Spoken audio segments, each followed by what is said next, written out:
It's big dog season, and you can't stay still because you want it. Talk that talk, George. You still scraping your plate because you're hungry. Talk that talk.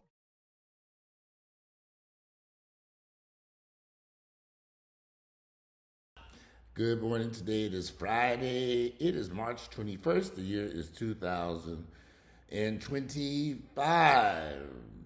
March is almost over. My birthday is next month. Figure that one out. Getting awfully close. I was planning on some elaborate birthday vacation. Don't think that's going to happen. However, where to start at? My goodness, it's been one whole hell of a week. Earlier this week, I was in Miami. Had to run away from home just to get a break to think and get some clarity on some things going on with Earl at the hospital. When I got back, of course, I'm still under a lot of pressure by these people. Y'all, let me explain something to you all. I'm the nicest person, the kindest person you can deal with, but very direct. To the point, I'm funny. I like to laugh and have fun. At the hospital, of course, I'm dealing with these doctors who are insisting I make certain decisions, which I put them all on hold because Earl is improving. So while they keep saying from day one they didn't want to put him on dialysis, it's going to kill him. They didn't want to put him on the ventilator, it's going to kill him. They didn't want to do this. They didn't want to do nothing at first. They were like, "Oh no, we don't think we can do anymore. This needs to, we need to just let him just live and let him just lay in his bed and peacefully die." I said, "Oh no, niggas, we gonna put him on that machine. We gonna hook him up to that ventilator. We gonna hook him up to this dialysis. We gonna hook him to every machine he needs to be hooked up to. He only had the flu." It's my mama. Mama, where are you at? Okay. I'm gonna call you back in a few minutes because I'm trying to get out of here. Cause I get back to this hospital this morning to tend to Earl. So I'm gonna call you when I get out. I'll call you back in a few minutes. Answer your phone when I call you. All right. So anyway, you know, I was saying crazy people. They didn't want to do anything because they were like, "Oh, we just don't think he's gonna make it." And I said, I politely smiled at them and said, "Hook him up to that machine. Let's hook him up to dialysis." He did the dialysis at the other hospital. He's fine. Long story short, let me get to the point of this. Earl is now off the ventilator, breathing on his own. They said he was going to die on the ventilator. He didn't hook up to the ventilator no more. He's breathing on his own. They say he's going to die during dialysis. He's completed the dialysis sessions and they have no negative impact. Earl was talking to me yesterday. He's doing better. Not perfect, better.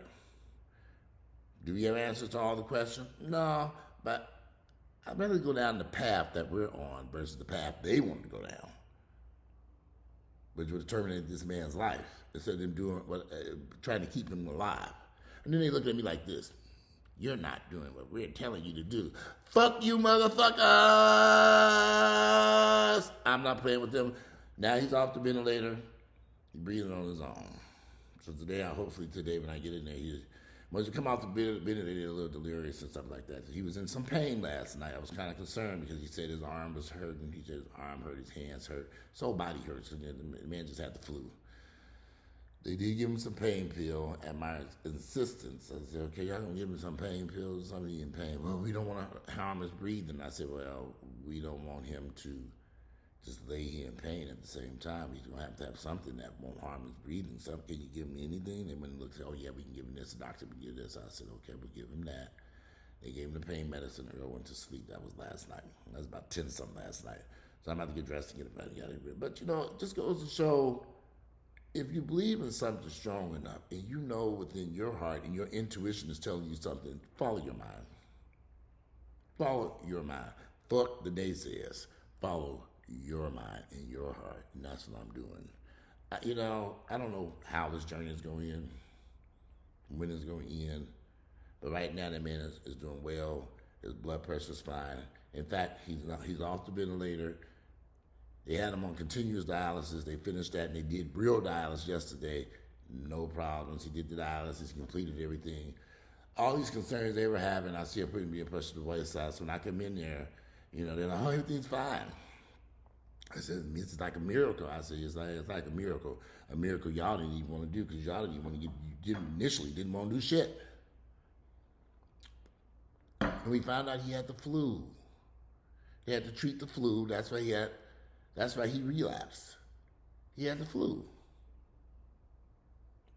Which is the worst one.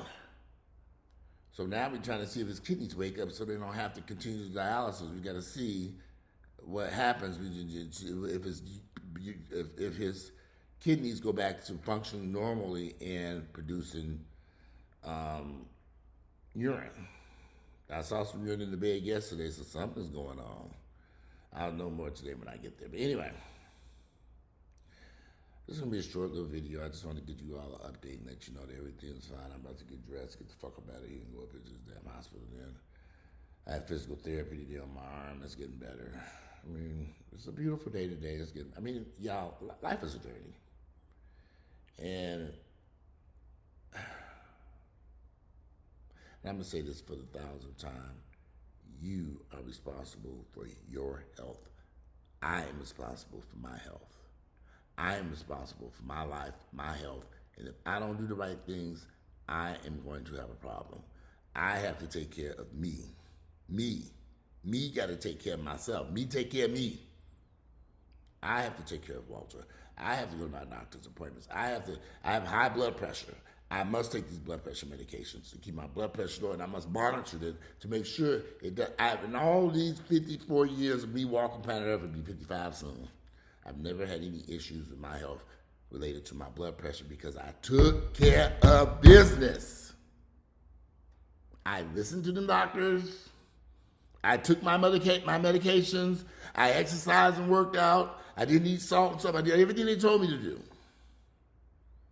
I have to take care of my health and avoid getting hit by a martyr bus along the way. Stay out from the streets.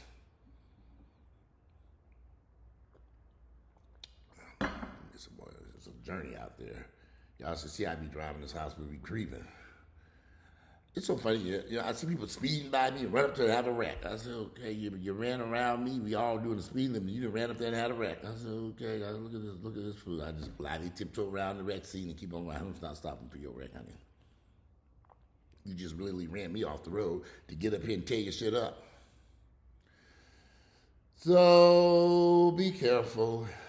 Be careful. Live your life normally. Be careful. Protect your life. Buckle your seatbelt. Put down that liquor.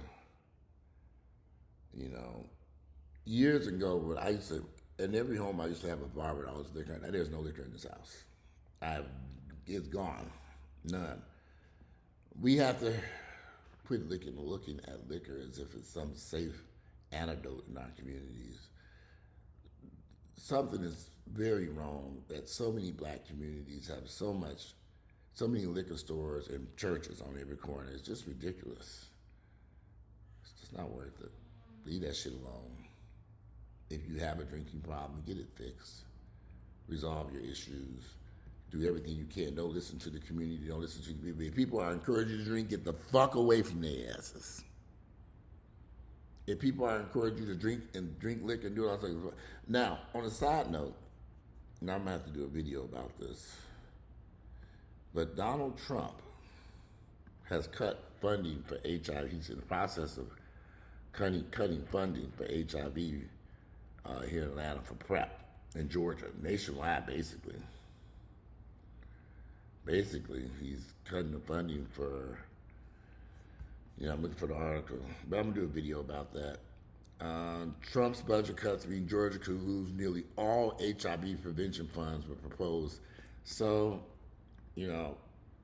PrEP is what he's planning on cutting. I don't understand this whole Trump thing. I've never understood it from day one. What the fuck were you all thinking voting for that fool? I just don't get it.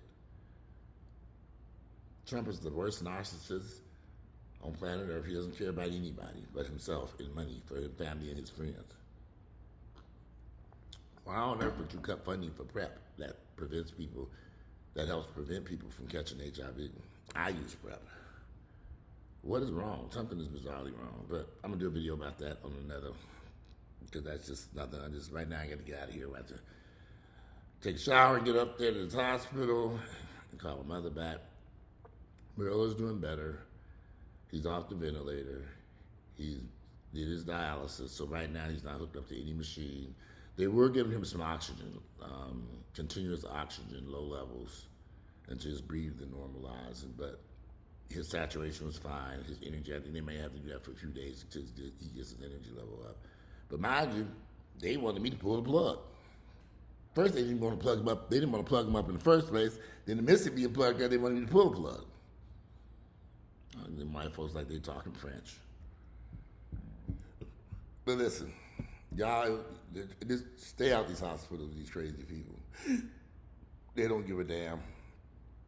And for the first time yesterday, I finally saw a black doctor who's part of the team, team palliative, or whatever. That was the first black male doctor I saw. He was sitting up there with them. And they come in groups. We're going to convince you. No, you ain't.